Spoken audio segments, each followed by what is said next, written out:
मैंने उसे हरासा देखकर नरमी से कहा। मैं मुसलसल नकाब पहने हुए था। मास्टर, ये मजाक नहीं है। इस वक्त मुझे तुमसे वाकई खौफ आ रहा है। समझ में नहीं आ रहा कि तुम क्या भला हो। जब तक इन दोनों की मौत का मुअम्मा हल नहीं होगा, मैं यकसुई से कोई काम नहीं कर सकूंगा। अगर तुम्हारे पास कोई खुफिया हथियार है तो मुझे इसके बारे में बता दो। मैं किसी को इसकी हवा नहीं लगने दूंगा, डान को भी नहीं बताऊंगा। उलझन के आसार उसके चेहरे और आंखों से मुतरश्शे थे। आपने मुतालबा पेश करके उसने ढीले ढाले अंदाज में जीप के पायदान से नकाब उठा लिया और झाड़कर अपने चेहरे पर चढ़ा लिया। वो अपनी जगह परेशान था। उसके सवालों ने मुझे भी परेशान कर दिया। मैंने अपने दोनों खुफिया हथियार नागुज़ीर सूरत के तहत इस्तेमाल किए थे। मेरा दूसरा शिकार मुझसे इतने फासले पर था कि मैं इस तक पहुंचने की कोशिश करता तो मेरे रेंगने की ससराहट या कदमों की खफीफ सी आहट सुनकर वो चौंक जाता। इस लक्को दक वीराने में साहिल पर दम तोड़ती हुई मौजों के धीमे और यकसा शोर के सिवा और कोई आवाज नहीं सुनाई दे रही थी।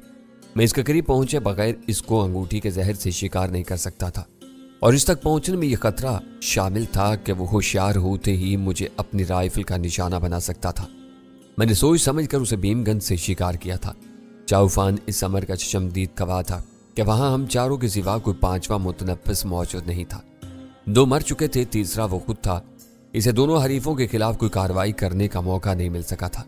नतीजा अखज़ करना बहुत आसान था कि वो दोनों मेरे हाथों मारे गए थे। इन दोनों की मौत मुख्तलिफ तरीकों से वाक़ हुई थी। वो दोनों तरीके सिर्फ मेरे नाम से मुंसलिक थे।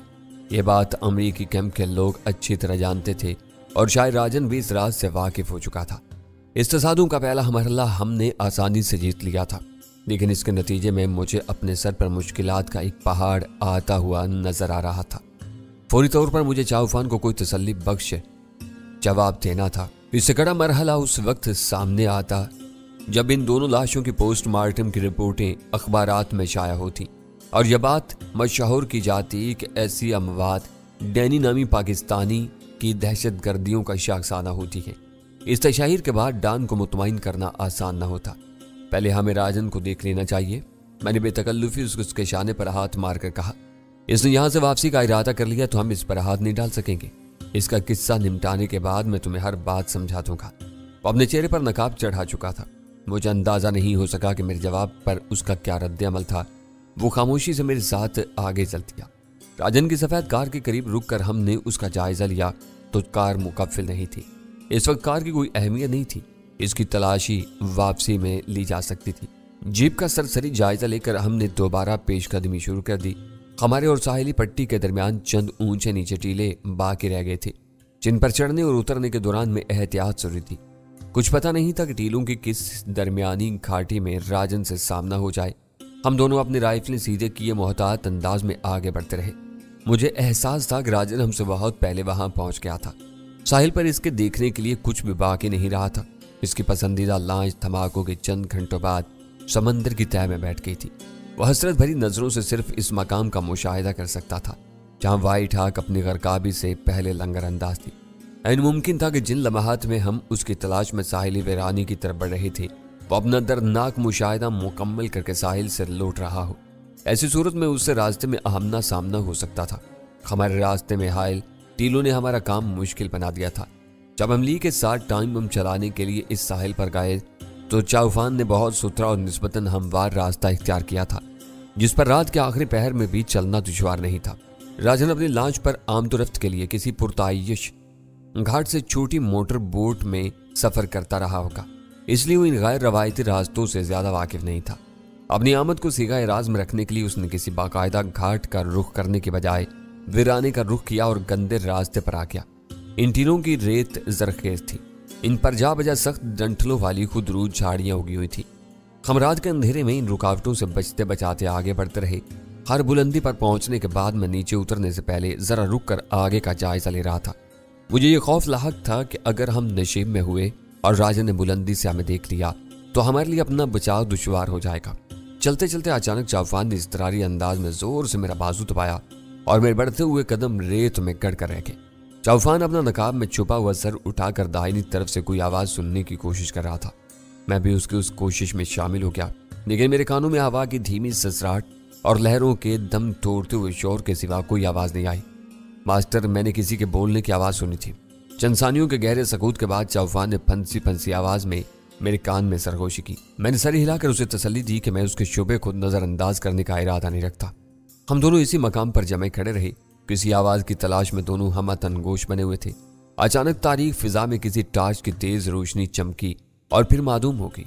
मेरी बेचैन नजरों ने उकाबी अंदाज में रोशनी का पीछा किया और मुझे चौफान के चुभे पर यकीन आ गया। वहां हर तरफ टीलों का सिलसिला फैला हुआ था। दूर तक फैले हुए सिलसिले के एक हिस्से से हम आगे बढ़ रहे थे और हमसे दाहिनी तरफ राजन वापस आ रहा था। टीलों के नशीब फराज की वजह से दोनों एक दूसरे को नहीं देख सकते थे। हम मोहतात इसलिए राजन को हमारी मौजूदगी की कोई सुनकर नहीं मिल सकी थी। वो बेफिक्री से वापस लौट रहा था, इसलिए चौफान ने उसकी या उसके साथी की आवाज सुनी थी। वो दोनों टार्च जलाकर इसकी रोशनी में रास्ता तय कर रहे थे। शायद किसी गड्ढे वगैरह में पैर पड़ने की वजह से लम्हे भर के लिए टार्च का रुख बदल गया और फिर उसकी रोशनी तारीक फिजा में तैरती हुई नजर आ गई। मैंने रोशनी गायब होने का मकाम देखकर अंदाजा लगा लिया कि वो दोनों हमसे चंद सौ गज दूर दाहिनी तरफ से आ रहे थे और हमसे पीछे थे। एक सूरज ये हो सकती थी कि हम अपना रुख बदल कर इनकी तरफ चल दें और इन रास्ते ही में घेरने की कोशिश करें। वो टार्च इस्तेमाल कर रहे थे, इसके सहारे इन तक पहुंचना आसान था। मुझे महसूस हो रहा था कि हम उन तक पहुंचकर इन पर पहला ब्रस्ट फायर करने में कामयाब हो जाएंगे। ये जरूरी नहीं था कि हमारा पहला ब्रस्ट इन दोनों को चाट लेता। हमारी राइफलों के मैगजीन ज्यादा भारी नहीं थे, वो एक ब्रस्ट में खाली हो जाते। अगर वो दोनों हमारे पहले वार से बचकर या जख्मी होकर तारीकी में कहीं अपना मोर्चा जमा लेते तो अंधेरी रात टीलों और खुदरू झाड़ियों से गुजरकर इन्हें तलाश करना नामुमकिन हो जाता। इन दिनों राजन का सितारा गर्दिश में आया हुआ था। वो जमकर मुकाबला करने के बजाय फरार की राह इख्तियार करने की कोशिश करता और इसमें कामयाब हो जाता। इससे पहले यह तवक्का नहीं की जा सकती थी कि वहां से भागने के लिए वो अपनी सफेद कार का रुख करता। मुकाबले का आगाज होते ही ये बात उसकी समझ में आ जाती कि इसके नामालूम दुश्मनों ने इसके दोनों आदमियों को जेर करने के बाद इसका रुख किया होगा। ऐसी सूरत में गाड़ी का लालच उसके लिए फंदा बन जाएगा। वो गाड़ी पर लानत भेजकर किसी भी समत में भागता और टैक्सी वगैरह लेकर शहर की तरफ रवाना हो जाता और हम हाथ मलते रह जाते। इससे बेहतर और मुतबादल हिकमत अमली ये थी कि हम रास्ते में उससे कोई तारुज़ न करें। वो साहिल से चल पड़ा था तो उसे इत्मीनान से वापस आने दें और खुद उसकी गाड़ी के करीब घात लगा कर बैठ जाएं। इसकी गाड़ी रेत की टीलों से दूर हमवार जमीन पर मौजूद थी। वहां इन दोनों के छुपने या फरार होने के इम्कानात न होने के बराबर थे। रेंज में आते ही हम उन्हें अपनी बाड़ पर लेकर भून सकते थे। इस तरीका कार में सिर्फ दो खराबियां थीं, राजन के दोनों आदमियों की लाशें और चौफान की जीप। इन दोनों में किसी एक पर नजर पड़ते ही राजन के जहन में खतरे की घंटियां बजना शुरू हो जाती। हमारी कामयाबी के लिए इसका गाफिल और बेखबर रहना जरूरी था। मैंने खड़े खड़े चंद लम्हों में वो ज़हनी तजिया किया और पूरी रफ्तार से गाड़ियों की तरफ वापसी का फैसला कर लिया। हवा का रुख हमारी तरफ था, इसके दोष पर इन दोनों की आवाजें हमारी तरफ सफर कर सकती थी। हमारी कोई आवाज इन तक पहुंचने का इम्कान नहीं था। वापसी की दौड़ लगाओ, मैंने नीची आवाज में चौफान से कहा और गाड़ियों की तरफ लौटने लगे। अपनी मोहतात रवि के बायस हम गाड़ियों से ज्यादा दूर नहीं गए थे, फिर भी रेतले टीलों पर चढ़ने और उतरने में चौफान जरा सी देर में हाँफने लगा। मास्टर जरा आहिस्ता चलो, इस रफ्तार से मेरा सीना फट जाएगा। उसने चढ़े हुए सांसों के दरमियान रुक रुक कर फरियाद की। उसने घबरा कर अपने चेहरे से नकाब उतार ली थी। मैंने उसकी बात मान ली, फिर भी हम बहुत जल्दी गाड़ियों तक पहुंच गए। एक एक करके दोनों लाशें मेरे कंधे पर लदवाओ, इन राजन की गाड़ी में डाल देंगे। मैंने उसकी अबतर हालत देखते हुए वो जिम्मेदारी खुद कबूल कर ली। वो गाड़ी दूर है, इन्हें जीप में डाल दो ना, इसने बेचारगी से कहा। दूसरी लाश उठवाते ही तुम जीप लेकर सड़क की तरफ निकल जाओ, मैंने तेजी से कहा। राजन के आने से पहले यहाँ मैदान साफ होना चाहिए, वरना वो दूर से अपना रास्ता बदलेगा। चौफान भी जंगजू था, एक बात से पूरा मंसूबा उसकी समझ में आ गया। वो फंसी फंसी आवाज में बोला, तुम तनहा इनका मुकाबला करोगी? मुकाबले का इम्कान जरा कम है, दुआ करो कि इसके जहन में कोई शक को शुबा पैदा ना हो। निशाने पर आते ही मैं इन दोनों को मार लूंगा। वाकयात जिस रफ्तार से रुनवा हो रहे थे, मेरा जहन उसी तेजी से काम कर रहा था। पहली लाश अपने कंधे से राजन की कार की अकबी सीट पर डालते हुए मेरे जहन में एक अछूती तजवीज जन्म ले चुकी थी। वो कार राजन की थी। मरने वाले दोनों आदमी भी उसी के नमकवार थे और गाड़ी की टंकी में वाफर मिकदार में पेट्रोल का होना यकीनी था। राजन और उसके साथी का किस्सा निमटाती ही अगर मैं इस गाड़ी को आग लगा देता तो गाड़ी के साथ दोनों लाशें भी जलकर कोयला हो जाती। लाशें बाकी न रहती तो इनके पोस्टमार्टम का सवाल ही पैदा नहीं होता था। पेट्रोल की होलनाक आग इन दोनों की मौत के असबाब को भी चाट जाती और मैं हर खतरे से आजाद हो जाता। भीमगन और जहरीली अंगूठी के इस्तेमाल के शवाहिद मिट जाने के बाद मैं चाउफान को कोई भी कहानी सुनाकर मुतमईन कर सकता था। मेरी कहानी की तरदीद के लिए किसी के पास कोई सबूत न होता। चाउफान को जीप लेकर सड़क की तरफ निकल जाना था। इससे जिंदगी भर यह इल्म नहीं हो सकता था कि राजन की गाड़ी को मैंने आग लगाई थी। उलझे हुए हालात यकायक नाकाबिले यकीन हद तक सुलझते हुए नजर आ रहे थे। मैं अपने कंधे पर दूसरी लाश लाद कर राजन की गाड़ी की तरफ चला और चाउफान ने जीप की ड्राइविंग सीट संभाल कर इंजन स्टार्ट कर लिया।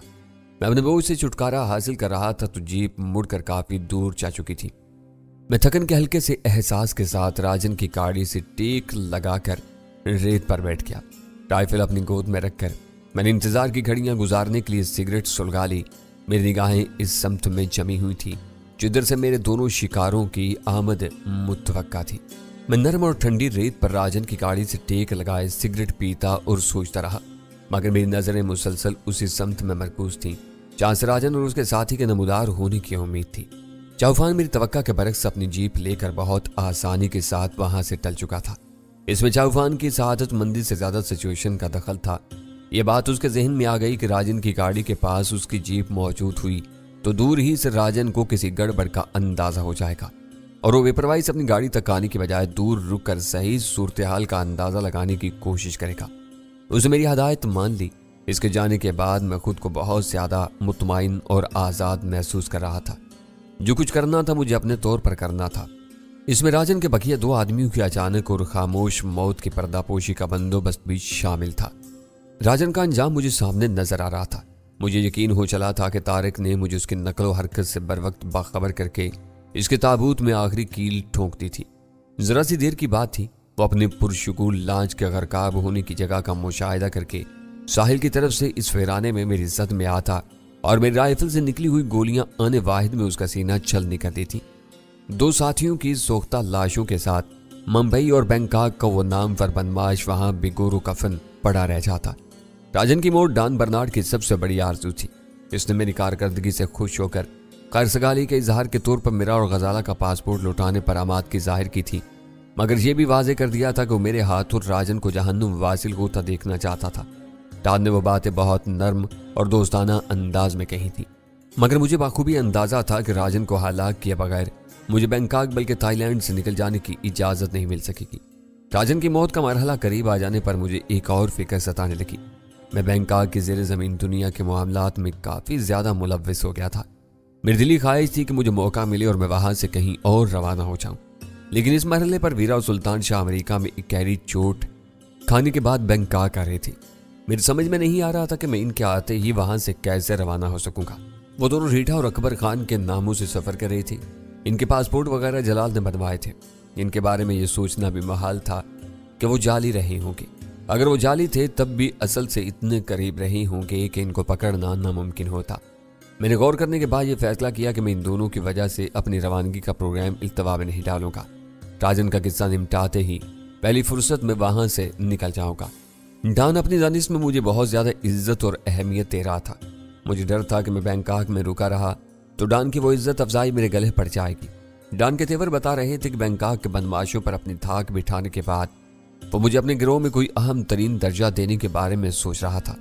मैं एक बार इन चक्रों में उलझ जाता तो मेरे वहां से निकलने के इम्कानात एक लंबी मुद्दत के लिए मादूम हो जाते।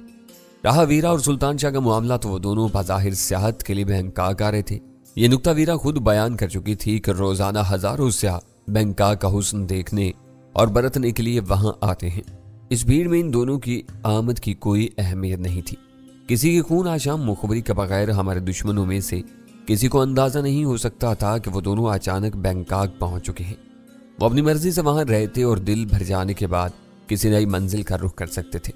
जब तक पाकिस्तान में अमरीकी एहलकारों की पैदा की हुई वो अंदाना फिजा साजगार न होती, हम चारों में से कोई उधर का रुख करने के बारे में नहीं सोच सकता था। इस वक्त तक हमें इन मुल्कों में घूमते रहना था जिनके वीजे हमारे पास मौजूद थे। मैं तारीकी में तनहा बैठा इसी उधेड़ बुन में मुब्तला था।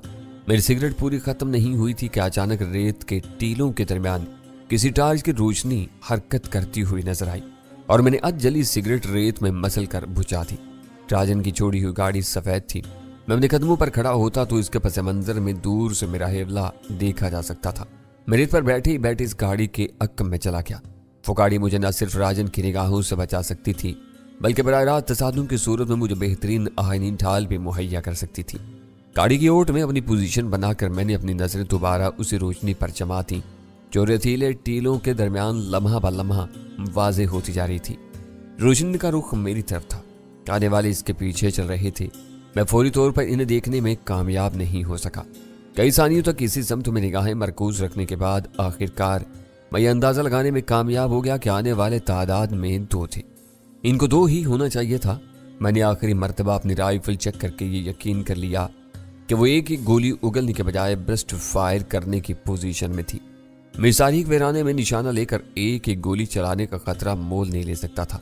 मुझे इन दोनों को एक बल के पहले वार में मार गिराना था।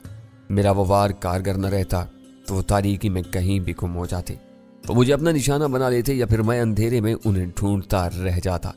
दोनों सूरतों में मुझे अपने इरादों में नाकामी का मुंह देखना पड़ता। इस वक्त मैं किसी भी तरह वो खतरा मोल लेने के लिए तैयार नहीं था। तारिक ने मुझे राजन की नकलो हरकत की बरवक्त खबर देकर एक सुनहरा मौका फराहम किया था। तारिक की अपनी कुछ मजबूरियां थीं, वो इससे ज्यादा मेरा साथ नहीं दे सकता था। इसे जो कुछ करना था वो कर गुजरा था। इससे आगे मेरी अमलदारी शुरू हो जाती थी। मेरी नजरें टार्च की रोशनी के पीछे हरकत करने वाले दोनों हेवलों पर जमी हुई थी। मैंने अपनी राइफल की नाल सीधी कर ली और राजन की गाड़ी की ओट में इस तरह दुबक गया कि मैं इन दोनों को देखता रहूं। वो अचानक मुझे देखने में कामयाब न हो सके। अगर टार्च की रोशनी करीब आ जाती तो मैं आसानी से पीछे सरक कर महफूज तर पोजीशन में जा सकता था। वो रोशनी एक ऊंचे टीले से ढलान कर रुख कर रही थी। गालबन वो इनके रास्ते में हायर होने वाला आखिरी टीला था, क्योंकि टार की रोशनी सीधी नीचे तक आ रही थी। फिर मेरे कानों में वक्फे वक्फे से उनकी इस तरारी आवाजें आने लगी। अंधेरे में इस कच्चे और नाहमवार रास्ते पर पैदल चलना आसान काम नहीं था। मैं हवा के दोष पर तैरने वाली इनकी आवाजें सुन रहा था। अल्फाज और मफहूम मेरे पल्ले नहीं पड़ रहे थे। मेरे लिए इंतजार की वो घड़ियां सब्र आजमा थी। रफ्ता रफ्ता इनकी आवाजें वाज़ेह हो गई। वो टीले से उतरकर निस्बतन हमवार मैदान में उतर आए थे। ये राजू साला कहाँ मर गया? इस बार मैंने एक एक लफ्ज साफ सुना। वो ताकमाना आवाज यकीनी तौर पर राजन की थी। बाज यहीं कहीं होगा, हो सकता है कि कहीं पेशाब करने चला गया हो। दूसरी आवाज भी खासी करक थी, लेकिन इस वक्त सहमी हुई और मुदाफाना महसूस हुई। चार्ली भी गायब है। एक गलीज गाली के बाद राजन ने त्याई से कहा, क्या दोनों सालों को एक साथ पेशाब खता होने की बीमारी लगी है? दूसरा कुछ नहीं बोला। चलते चलते वो दोनों अचानक रुक गए। मेरे दिल की धड़कनें यक बयक तेज हो गई और आसाब पर तनाव तारी होने लगा। मेरे लिए वो कुछ अच्छा शगुन नहीं था कि पेशकदमी के इस मरहले पर राजन को अपने दोनों आदमी याद आ गए थे। राजन अकल से कोरा नहीं था। कार के पास अपने किसी आदमी को मौजूद न पाकर इसके कान खड़े हो गए थे। फिर यकायक फिजा राजन की ऊंची आवाज से गूंज उठी। उसे राजू को पुकारा था। राजू और चार्ली अपने आका को जवाब दही के झमेले से यकसर आजाद होकर अपनी गाड़ी में ऊंधे पड़े हुए थे। राजन को अपनी आवाज की बाज गश्त के सिवा इस वीराने में कोई जवाब नहीं मिल सका। कुछ गड़बड़ है। राजन की तशवीश ज़दा आवाज मेरे कानों से टकराई। यकायक टार्च बुझा दी गई। हर तरफ घोर अंधेरा फैल गया।